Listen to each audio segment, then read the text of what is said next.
Oral questions. Questions orales. The Honourable Leader of the Opposition. Mr. Speaker, Canadians deserve hope. The hope of a full fridge as well as a full bank account. The Prime Minister told us that he would be judged on the basis of the cost of groceries. Since then, costs have increased higher here than in any other country of the G7. My theory is that the taxes on farm equipment, fertilizers, and the entire supply chain that are responsible for this. That's my theory. That's why we have the highest food inflation in the G7. What is his theory? The Right Honourable Prime Minister. Mr. Speaker, the Leader of the Opposition's theory is false. It is false. The industrial carbon tax does not have an effect on groceries, according to the Canadian Climate Institute. Their assessment is that it stands at 0. There is no tax on packaging in there. It's the impact of the Canadian currency and American tariffs. Opposition. Ça marche pas. That doesn't add up because all other countries in the G7 pay tariffs too. All the other G7 countries also face climate change effects, but they have less food inflation. Their consumers are not seeing these hikes that we are seeing here. We have the worst food inflation in the entire G7.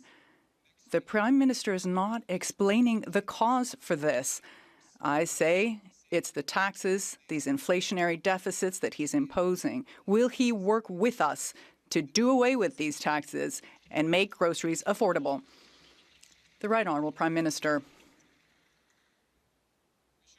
Mr. Speaker, according to TD Bank, one of the major effects on the cost of groceries here is the lowering of the Canadian currency during a period of obstruction of the Conservative Party before the election of the current new Government of Canada. Now the Canadian currency, the dollar, is rising, and we will see the results of this for Canadians everywhere. Mr. Speaker, Canadians deserve to have a full stomach, a full fridge, and a full bank account all at once. But the Prime Minister has said that he could be judged by the price at the grocery store.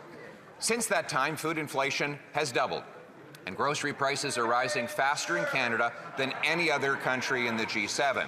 My theory is that his taxes, his carbon taxes on farm equipment, fertilizer, food processors, his new tax on diesel and gas is the cause. That's my theory. What's his? Hear, hear. The Right Honourable Prime Minister. Mr. Speaker, the impact of the industrial carbon tax on food prices is, as estimated by the Canadian Climate Institute, approximately zero. The impact of the fuel charge, which exempts diesel, which exempts gasoline, which exempts fertilizer, which exempts food processors, is de minimis. What it does do, the fuel charge, though, is support the people of the farmers of Battle River, Crowfoot, supports canola production, it supports biofuels, it supports our future. Hear, hear. The Honourable Leader of the Opposition.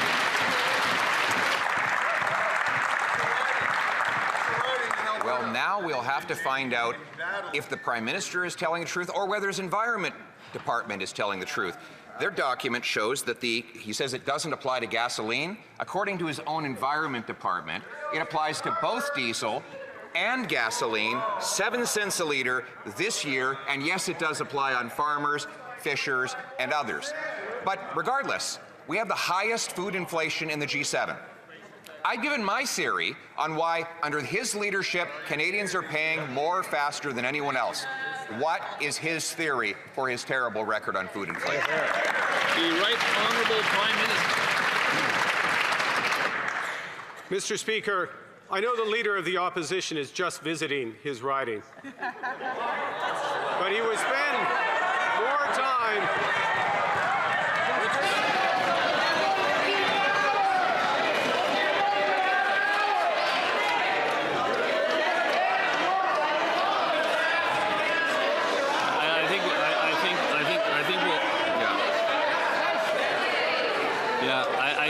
I think we'll have to start that from the top. The Right Honourable Prime Minister. 3 passports. Mr. Speaker, I recognize that the Leader of the Opposition is just visiting his riding and will be running in another riding in the next election. Who's riding next time? He should spend some time, I would suggest, Mr. Speaker, with the farmers in his riding who benefit from our trade deal with China, $7 billion of new exports, who benefit from the biofuel charge that supports canola production, supports farm income, supports our future. Honourable Leader of the Opposition. Mr. Speaker, I realize the Prime Minister is just visiting Canada.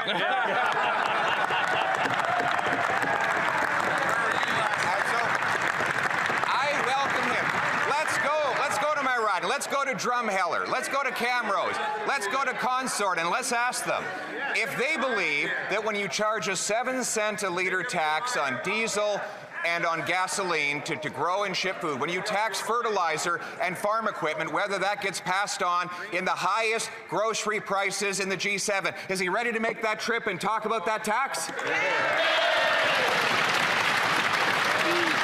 Right Honourable Prime Minister. Mr. Speaker, I am always pleased to go back to my home province of Alberta. I am always pleased to go back to Drumheller, to Consort, home of the great Katie Lang, I might add, Mr. Speaker. I am always supporting Canadian farmers, as this government does, with new markets, with support for biofuels, with exemptions from the federal fuel charge, with exemptions from the industrial carbon tax, because we believe in Canada. The Honourable Leader of the Opposition. Mr. Speaker, the original question was what is his theory on why Canada, after a year of his leadership, has the highest food inflation in the G7. Why is it that single mom seniors and small businesses are seeing grocery prices rise faster here in Canada under his leadership after he promised to stabilize them than people in any other G7 country? I've offered my theory that it is his many taxes on farmers, fishers, food processing, and fertilizer. So once again, if it's not all of his taxes on food production that's giving us the worst record, then what is? The Right Honourable Prime Minister. Mr. Speaker, one of the impacts, according to TD Bank, on food prices is the fall in the Canadian dollar caused by the obstructionism of the members opposite before this government came in place. What this government is giving Canadians is certainty with the groceries and essential benefit. $1,800 for a family of 2, providing the support Canadians need, the boost now, the bridge to a brighter future with building Canada strong. The Honourable Member for Belleuil-Chambly. Mr. Speaker, allow me to start by expressing my respect to Prime Minister Harper, who is actually led the thought process for both the opposition leader and the leader of the government. I'd like to hear the Prime Minister's understanding, given his long notions of history, regarding what happened in Mirabel when the airport was built there and the expropriation of so many people. The Right Honourable Prime Minister. Mr. Speaker, I wish to express my respect to the great Prime Minister that is in the gallery. It would be my honour to unveil his portrait in a few hours.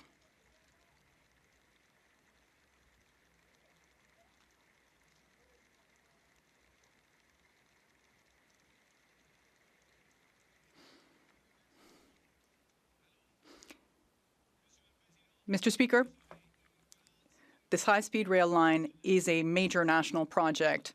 It will be a national project that will be established in close cooperation with the citizens in Quebec, in Ontario. The Honourable Member for Belleuil-Chambly. I understand, Mr. Speaker, that that's the extent of what the Prime Minister knows about the trauma that was caused by the expropriation in Mirabel. And now he wants to do that all over again today.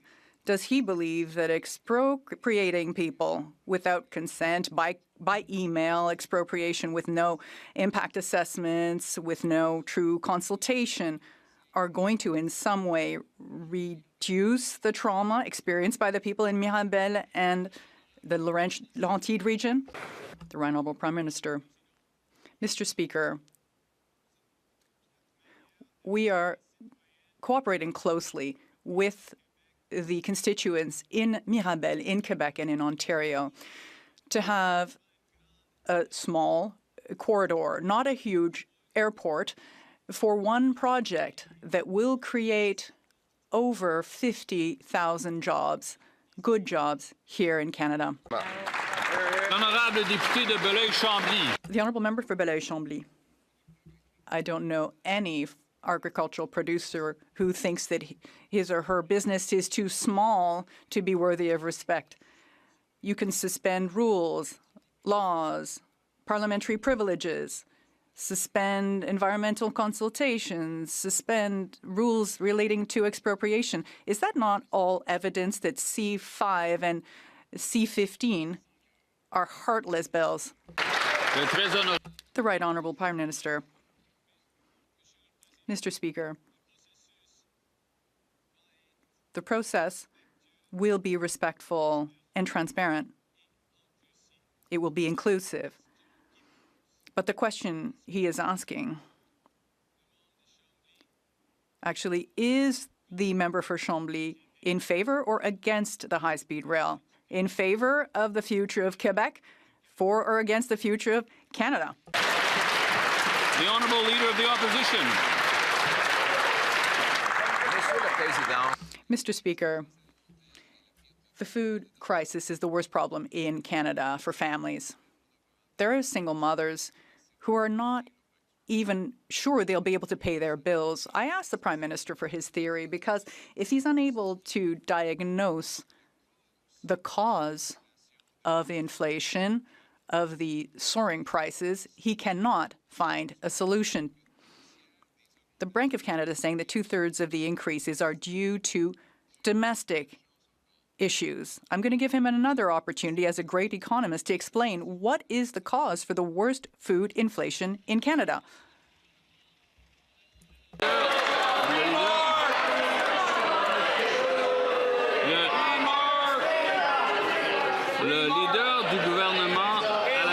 The Government House Leader. Thank you, Mr. Speaker. The Leader of the Opposition knows full well that we have taken measures that will support families, and that is why he agreed with our request to expedite the process for the passage of Bill C-19, which will deliver, Mr. Speaker, no less than $1,800 to Canadians, to Canadian families, precisely to address issues with respect to affordability and groceries. There's another illusion. It will be $10 a week at most for a family. Most Canadians will get nothing at all. $10 a week for $300 of grocery weekly for a family, Mr. Speaker. The question was, why is it that Canada has the worst inflation in food prices in the G7? The Prime Minister claimed it was our low dollar under his leadership. His leadership, he claimed that he was going to be so good with money and so good with protecting the loonie. Why is it that he has stood in the House of Commons and admitted that his leadership has tanked our dollar and raised the grocery prices? The Honourable Government House Leader. Mr. Speaker, I don't know, but the math I have is 1,800 divided by 52 is a lot more than $10 a week, Mr. Speaker. But that's why the Leader of the Opposition knows very well that this is substantial assistance for Canadians who are experiencing affordability issues. That's why he bent over when we asked him to accelerate and pass C-19 and make sure that we can get that aid to Canadians right away. The Honourable Leader of the Opposition. Mr. Speaker, if the Prime Minister is going to dodge questions, you better find someone better than that.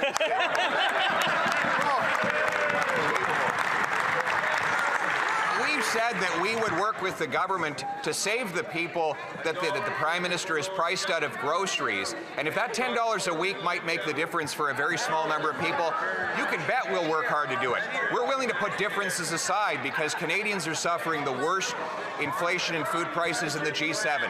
So will he put differences aside and agree to remove all the Liberal taxes at the grocery store so Canadians can afford to eat comfortably again?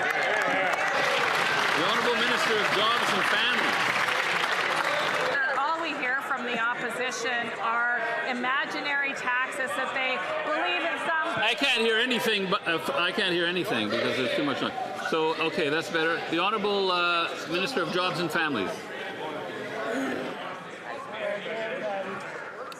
Thank you very much, Mr. Speaker. All we hear from the opposition is conversations about imaginary taxes that theoretically are impacting the price of food. They don't want to work with evidence, Mr. Speaker. They don't want to listen to experts who are telling us the very things we need to do is actually to increase the money in people's pocketbooks. And that's what we're doing, Mr. Speaker, whether it's cutting taxes for $22 million or ensuring that people have groceries and essentials benefits or making childcare affordable, Mr. Speaker. Families are saving $16,000 a year in affordable childcare.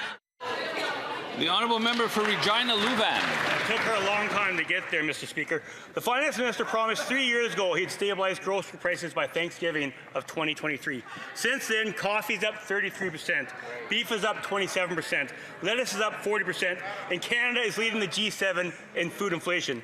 Now he's announcing another temporary rebate which won't reduce the single cost of a food item. The last rebate is an admission. This rebate is an admission of their failure in a policy. So I want this Finance Minister keep his word and lower the price of groceries so Canadians can afford to put food on the table. Great question. Great. The Honourable Secretary of State for Sport. Thank you very much, Mr. Speaker. Look, never in his more than 20-year career has the new Member of Parliament for Battle River Crowfoot and temporary Member of Parliament for Battle River Crowfoot cared about people who are in financial need, Mr. Speaker. This new feigned approach to affordability isn't convincing any Canadians. The GST rebate makes a big difference for families who need it. They've committed to voting for the bill, but they still want to criticize it and say it's not going to work. It is going to work, Mr. Speaker. As somebody who benefited from that benefit in particular, my family needed that help, and families still need that help, and that's why we're delivering for families in need. The Honourable Member for Regina Louvain.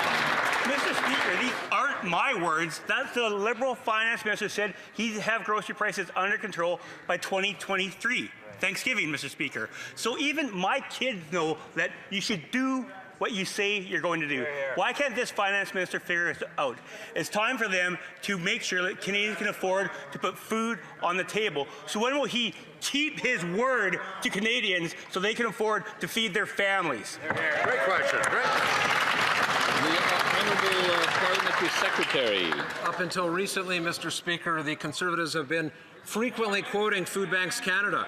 They've stopped, and I wonder why. I wonder if it's because the organization has suggested a recommendation, a key recommendation that this government is now fulfilling. That is the groceries and essentials benefit. Almost $1,900 for a family of four, Mr. Speaker. What about other supports that they're against? $10 a day child care, the permanency of the National School Food Program, Mr. Speaker, the Canada Child Benefit sustained for middle-income and low-income families. That's what this government is about. That's what we will fulfill for this country. The Honourable Member for Hastings, Lennox and Addington, Tyendinaga.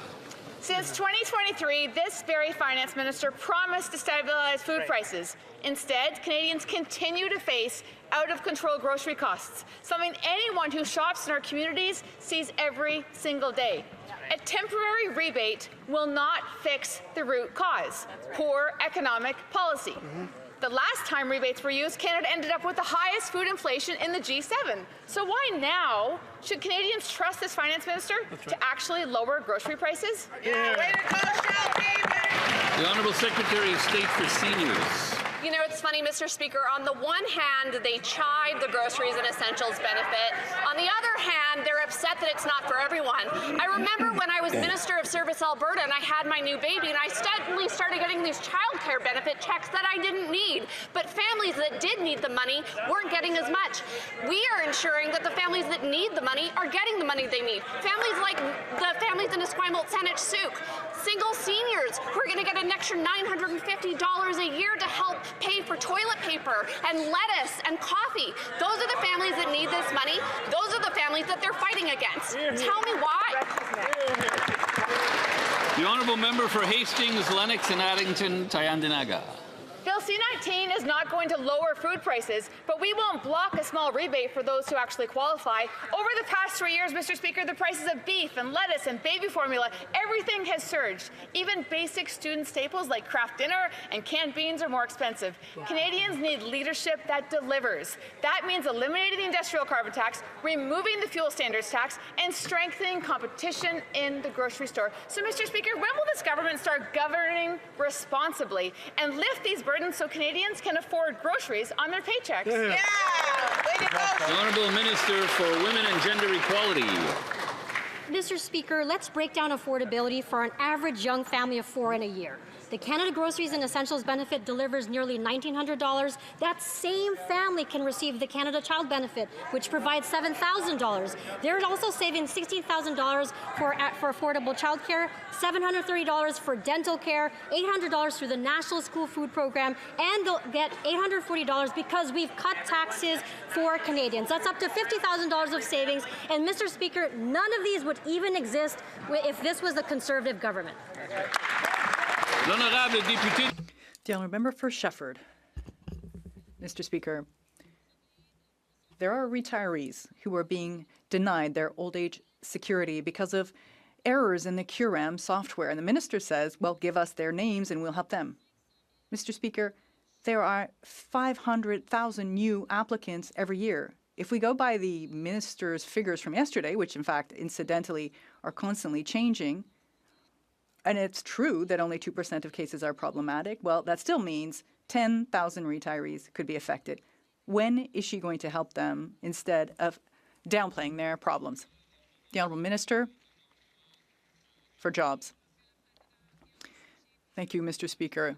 This is not a simple project. The department is currently modernizing systems that are over 60 years old so they can better serve 7.5 million people a year. If the member across the way knows of cases where seniors are having a hard time accessing their benefits, please communicate with me or so that my department can solve the problem as soon as possible. Thank you. The honourable member for Shefford.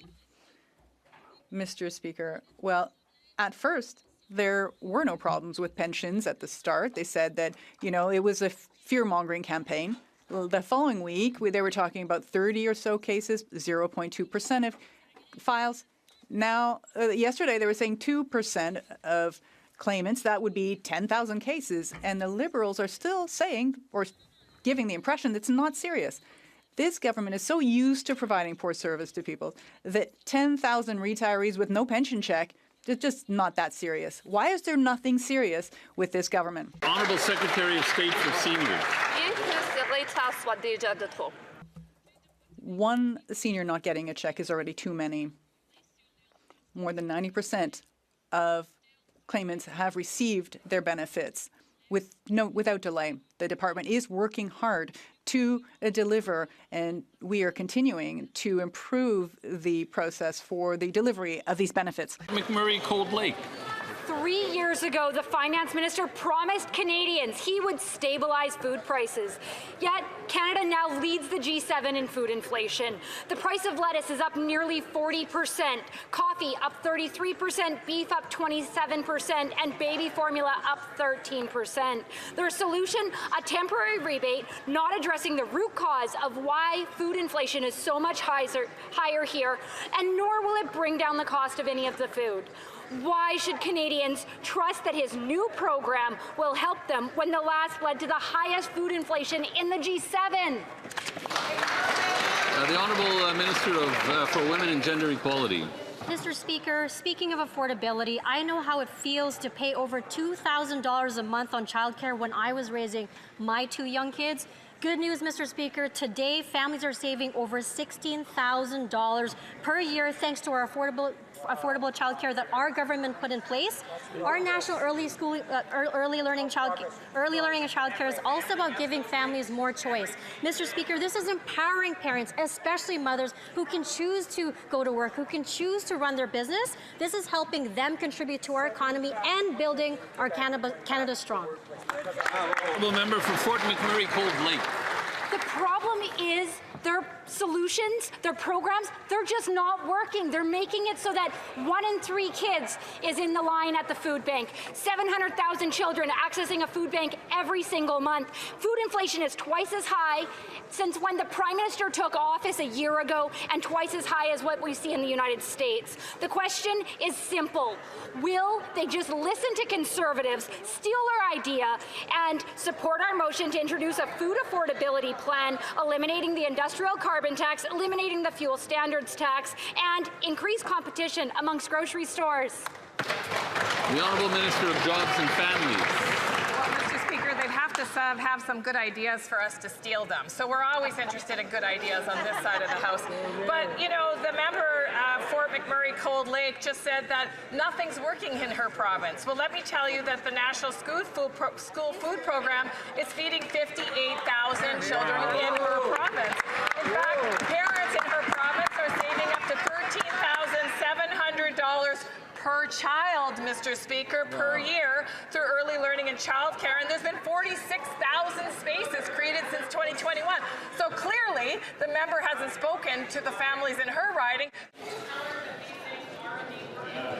The Honourable Member for Sarnia, Lambton, Bukidjewinong. Mr. Speaker, the Liberals promised stable food prices, but Canadians got the opposite. Lettuce is up 40%, coffee 33%, beef 27%, and Canada now leads the G7 in food inflation, which has doubled under this government and is twice the U.S. rate. The Liberal Grocery Summit didn't work. The rebates won't cut prices. Their taxes drive costs up, and 2.2 million Canadians are relying on food banks. So will they support our food affordability plan to scrap the industrial carbon tax, the fuel standards tax, and boost competition? The Honourable Minister of Veterans Affairs. Mr. Speaker, I'm confused and concerned by the member's question. I'm confused why the question isn't about last week's important announcement. Right. I'm concerned that they're missing details of Canada's groceries and essentials benefit. It's a 25% increase to the GST tax credit for 5 years, a one-time payment equivalent to 50% this year, and it's $500 million to address supply chain disruptions and keep prices down. This is important news, and we need to focus on what we're doing for Canadians. Hear, hear. Honourable Member for Terranova, the Peninsulas. Mr. Speaker, this finance minister promised to stabilize food prices 3 years ago. What they actually done was create the worst food inflation in the G7. Food inflation is now double what it was when this Prime Minister got in office. And this is not a global phenomenon. Canadia's inflation is double the United States. Now, instead of fixing the actual problem, they added a temporary Band-Aid. And if a couple making minimum wage won't even be eligible for it, will this Liberal government please stand with our food affordability plan to make groceries affordable for all of us? The Honourable Minister of Fisheries and Oceans. Mr. Speaker, and I'm going to remind the opposition member from Newfoundland and Labrador that the people in his riding reach out to me on a regular basis. They reach out to say, enough of the fear, enough of the obstruction, let's work together. And let me remind this member that's $50,000 in savings or direct payments to family of 4 in affordability measures. This matters. Please work with us to do what the people of this country and our province want done. The Honourable Member for Vernon, Lake Country, Monashee. Mr. Speaker, the Liberals are telling us that soaring grocery bills are caused by external factors, as if the cost of living is going up everywhere. But it's not, Mr. Speaker. We have higher food costs than almost anywhere else in the G7. Meanwhile, this government piles on carbon taxes and red tape that make it more expensive to grow, transport, and sell food. Let's be honest, these handouts are an admission of failure. a small band-aid for large self-inflicted wounds. When will the government stop blaming others and start scrapping the policies that are driving food inflation at the checkout? The Honourable Parliamentary Secretary to the Minister of Immigration and Citizenship. The colleague can look to Dalhousie University's Food Price Index of 2026. He can look to the recent TD report. We know that climate change is a key factor when it comes to the increase of the price of food. This is admittedly a challenge for this country. This is why the Canada Groceries and Essentials benefit is so important. But let's move beyond the script for a moment, Mr. Speaker. The Conservatives have shown a spirit of collaboration to pass that benefit. Will they go one step further and support Budget 2025? We have an opportunity now to collaborate at this moment. This is what Canadians expect. That's what Canadians deserve. L'honorable député d'Honoré Mercier. Mr. Speaker, recent aggression by major powers towards the Arctic region have underlined the importance of Greenland and Denmark's sovereignty. This rhetoric isn't happening in a vacuum, and indeed, if left unchecked, threatens our NATO alliance and Canada's own Arctic sovereignty. Can the Minister of Foreign Affairs share with this House how our government is working with our allies to protect the territorial integrity of Greenland and defend Canada's sovereignty? The Honourable Minister of Foreign Affairs. Mr. Speaker, this week I will be traveling to Nuuk, Greenland to formally open the Canadian consulate there. I will be meeting with my Danish and Greenlandic counterparts where I'll be reiterating the principles of state sovereignty, territorial integrity, and cooperation amongst Arctic states, including the Nordic Five. Here at home, we are investing more than $80 billion in Canada's defense and security, including Arctic security, and we will build Canada strong. The Honourable Member for Simcoe North. In 2016, Canadians built 2.3 million vehicles. Just last year, that number dropped to 1.2 million cars. And last week, more devastating news for Canadian auto families as General Motors lays off 1,200 employees. So when will this government stop telling people that it's eventually going to be okay and start delivering results for Canadian auto workers? L'Honorable Ministre de l'Industrie.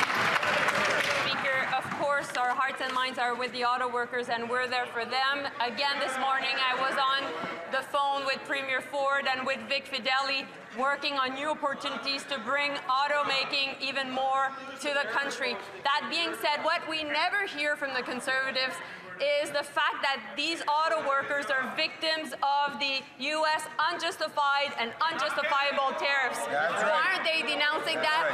Why aren't we all working as one team Canada? That's what auto workers want. That's right.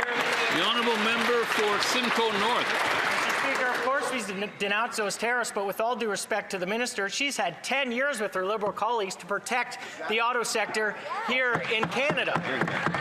Now it's being reported that the government is going to reintroduce subsidies for Canadians to purchase electric vehicles. Really? Does the government really think that the way to save Canada's auto sector is to give taxpayers money to Canadians to buy Chinese electric vehicles?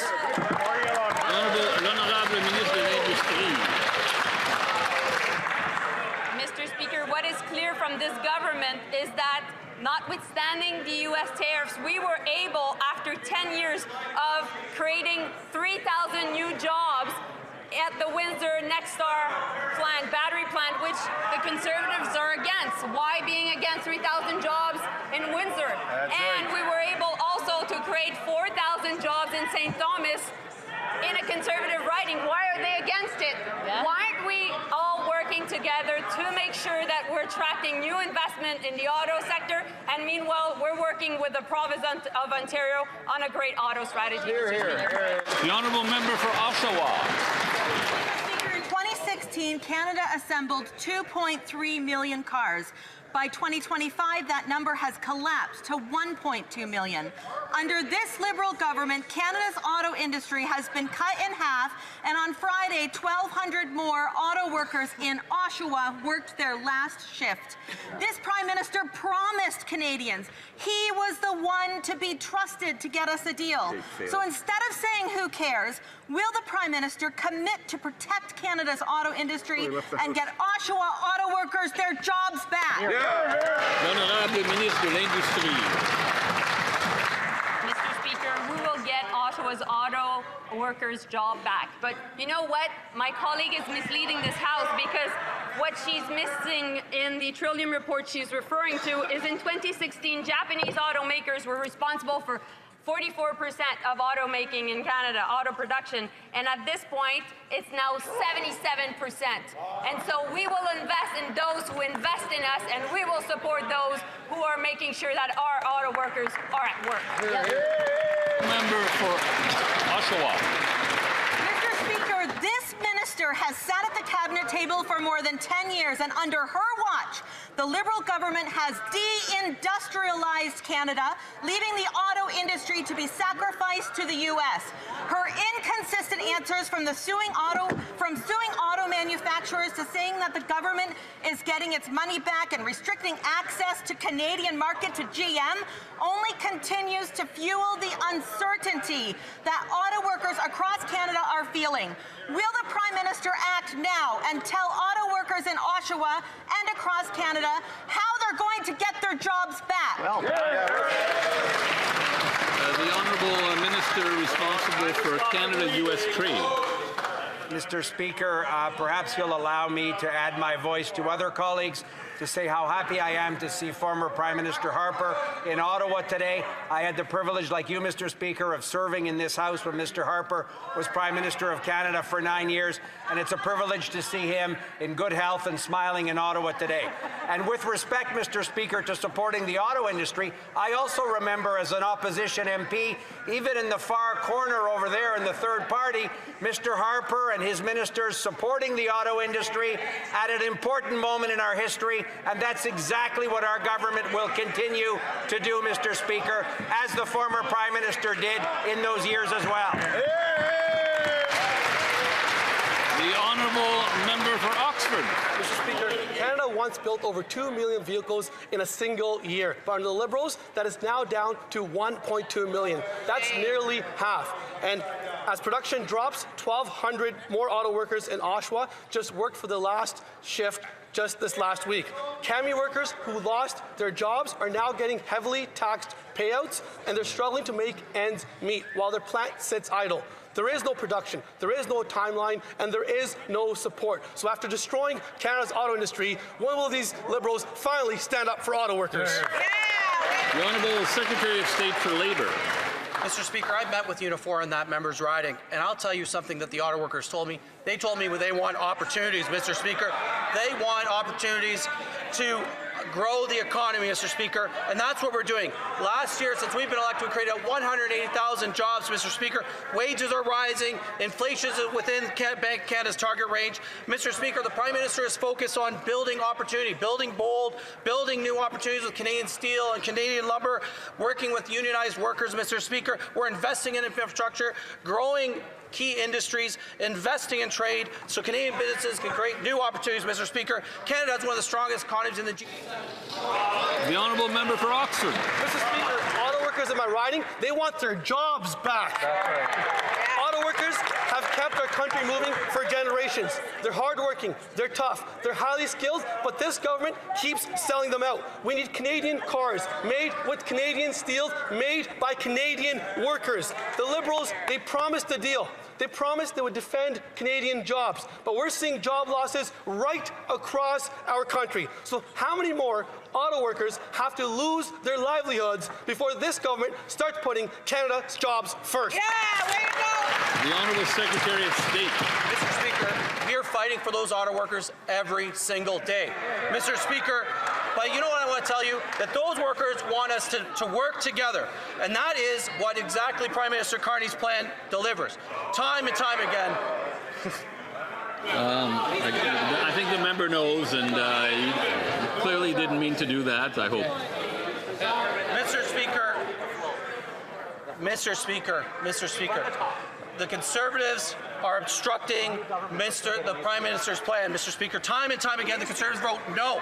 Mr. Speaker, they block projects, delay progress, stand in the way of the very things that their constituents want. Mr. Speaker, we want to build this country, build big and build bold. The Conservatives are standing in the way. When will they get on side? The honourable member for Windsor-Tecumseh Lakeshore. Mr. Speaker, 1,200 more auto workers in Oshawa just lost their jobs. Brampton workers are still waiting on the Liberals to respond to their 3,000 jobs that were lost. Windsor thrives on auto manufacturing, and now we're left worried about our future. The Liberals promised a deal for Canadians. They promised to defend Canadian jobs, but every week the government fails on all accounts. When will the Liberals stop their pointless photo ops and get real results for the thousands of auto workers who have lost their jobs? Minister for Artificial Intelligence and Digital Innovation. Here's some breaking news for the opposition. We're in a trade war.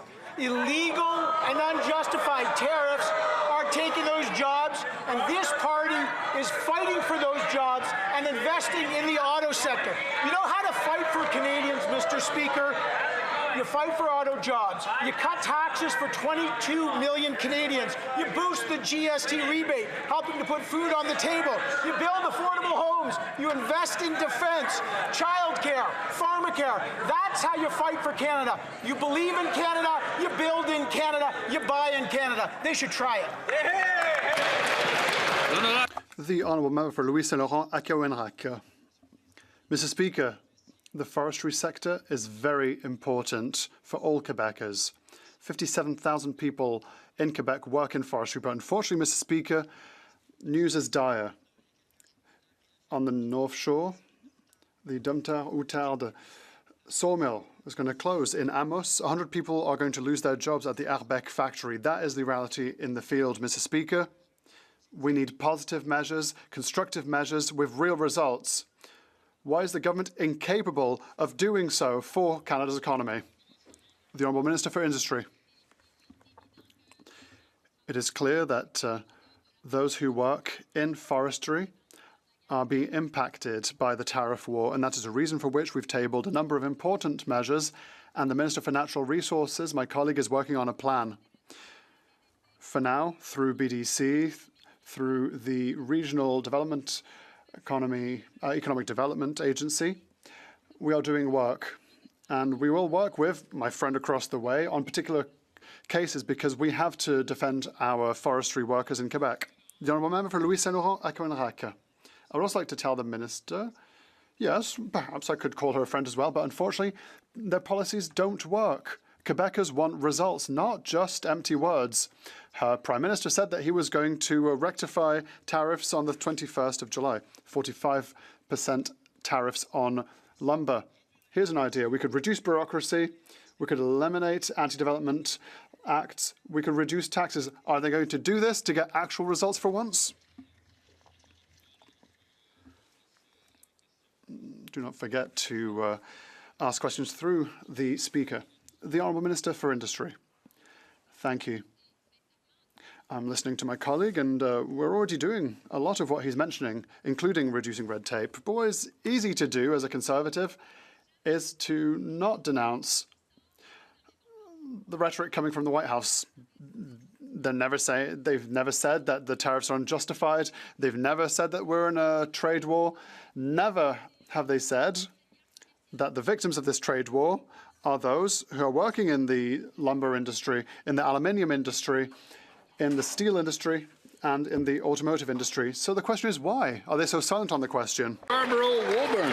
Thank you very much, Mr. Speaker. As members of Parliament, we have a responsibility to help build an economy where everyone has the opportunity to find success.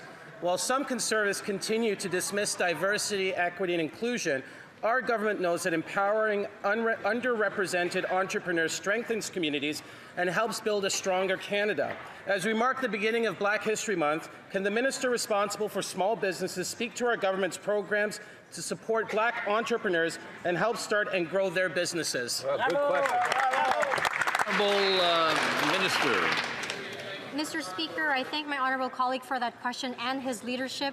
Canada's commitment to inclusion and equality is embedded in our charter, a commitment we reaffirm as we celebrate and mark Black History Month. Through the Black Entrepreneurship Program, our government is giving Black entrepreneurs the tools they need to scale and grow their businesses. To date, we have supported over 24,000 Black entrepreneurs across this country who are creating jobs and really building this country strong.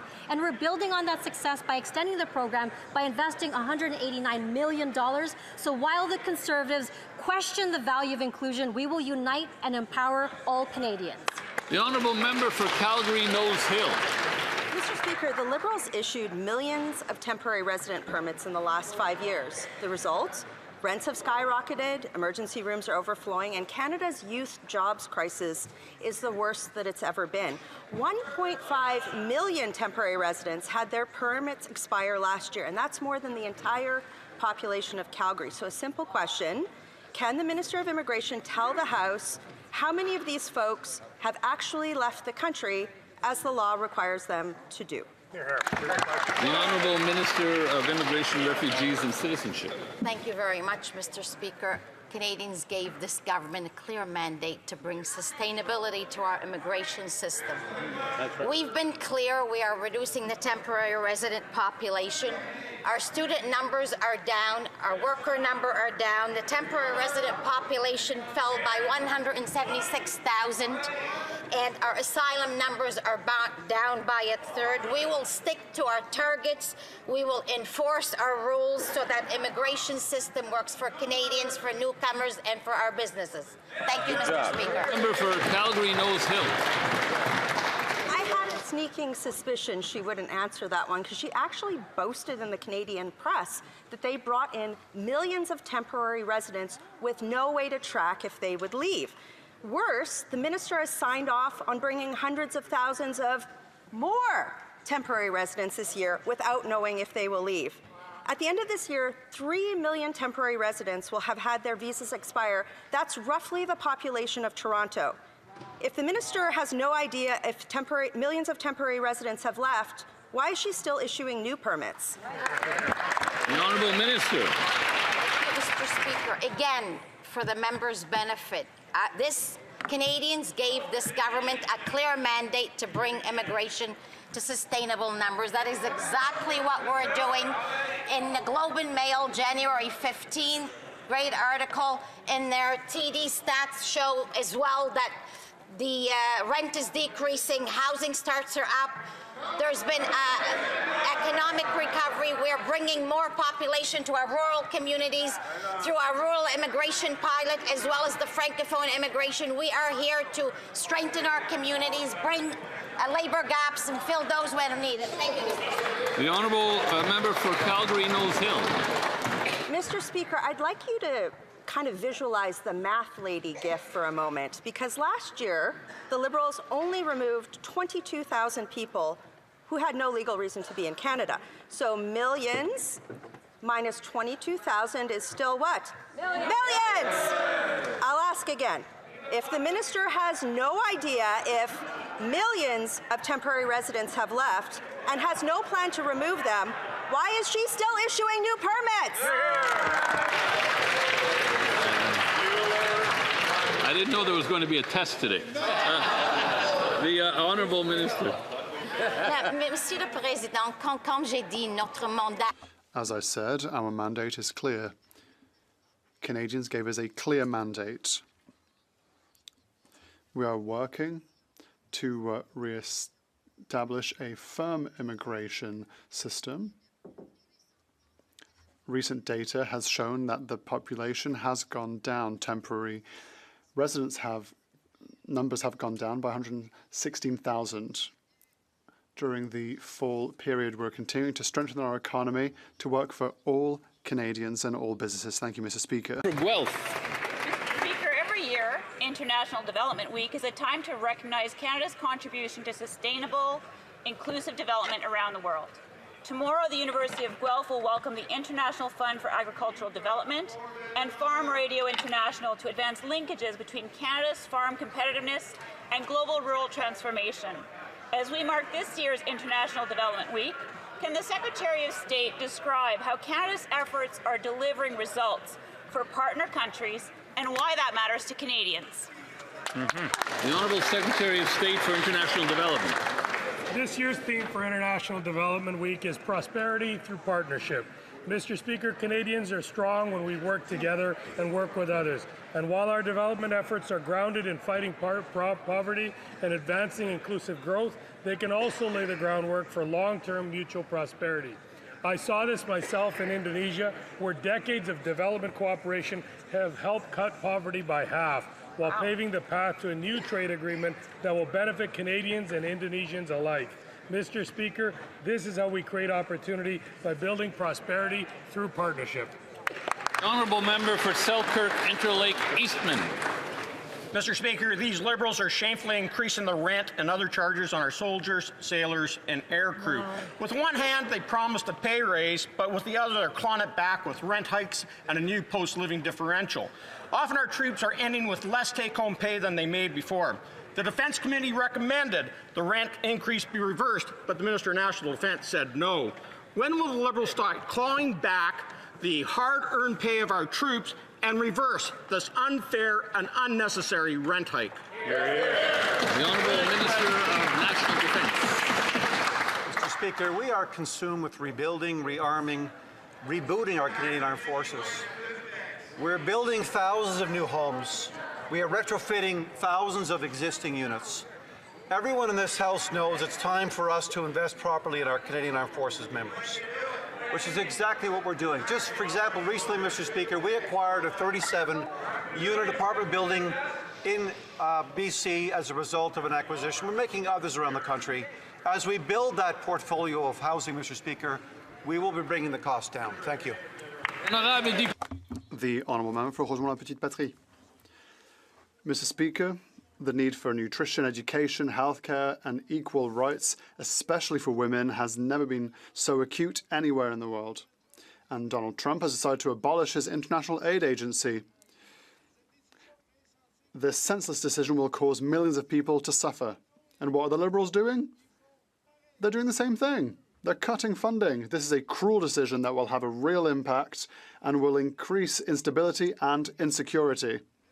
Will the Liberals reverse this decision and invest and be accountable? Secretary of State for International Development.